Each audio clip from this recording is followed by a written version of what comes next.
everybody, and thank you for coming and taking the time out of your day to sit and listen to my speech today. Today I'll be going over pet insurance and talk a little bit about pros and cons of having pet insurance, and then talk a little about my personal pet and some costs that I've encountered over the years.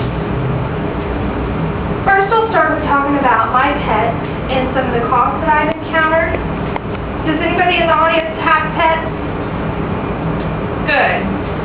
I do too. I have 2 dogs, 1 cat, and I've encountered over the years some prices, and as you'll see on the board here, I've encountered some prices as to neutering and spaying, which was $75 for 0 to 75 pounds, and also puppy shots, which are $18 each, and you have to have 4 of them at 6, 9, 12, and 15 weeks. Rabies shots, which are $18, that's the yearly thing for dogs and cats, and allergy shots, which are $23, which you normally don't have to get on every animal. Kennel shot, which is $18, you usually get that if you board your dog or your cat and you're going on vacation. Now I'll start talking about some of the pros of having pet insurance. Pet insurance is a cost-saving insurance. It can save you up to 90% of eligible costs. If your pet goes to the vet often, if you have a breed that may have a history of knee, hip, or back issues, this would be a pro for having pet insurance. Also, if your pet has a habit of chasing cars or getting into some sort of accident that you have to take your pet to the vet often. And one of the biggest things that I did come across that I thought was a pro of having pet insurance is this can eliminate that heartbreaking decision of having to euthanize your animals. Now I'll go over some pet insurance plans that I came across. And the first one you will see here, which is a standard plan, which is $13.33 per month. You'll see this animal came in with some sort of stomach issue, and they had to give her charcoal and do also some testings on her. It looks like the original price for giving her the treatment was $491, and then the testing was $256. The eligible amount that this insurance paid for was $214 of the treatment fee, and then $70 of the testing fee, which came to a total of $284.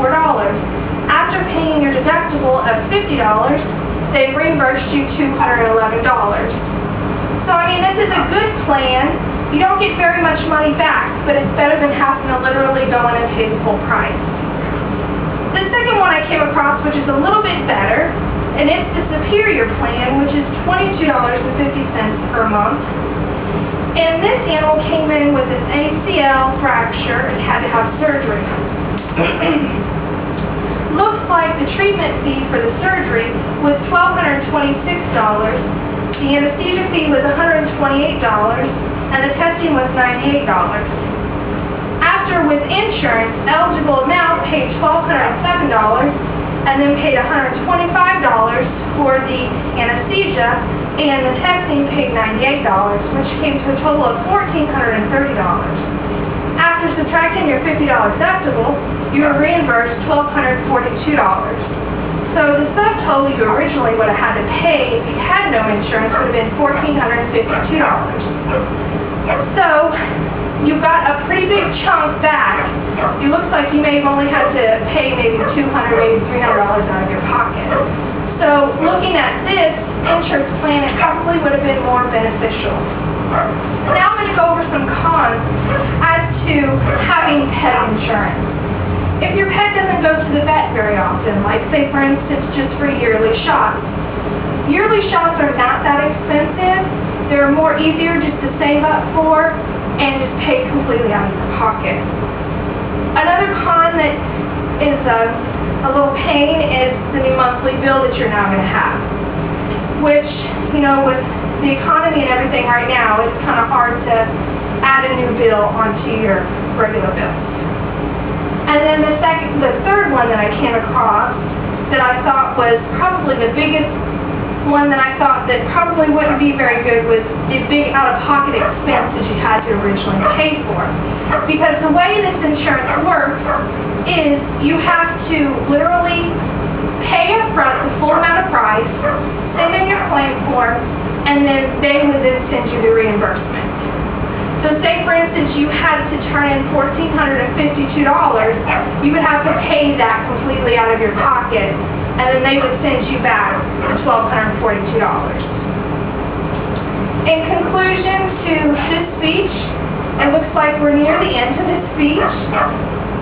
We went over some good information on pros and cons, and also went over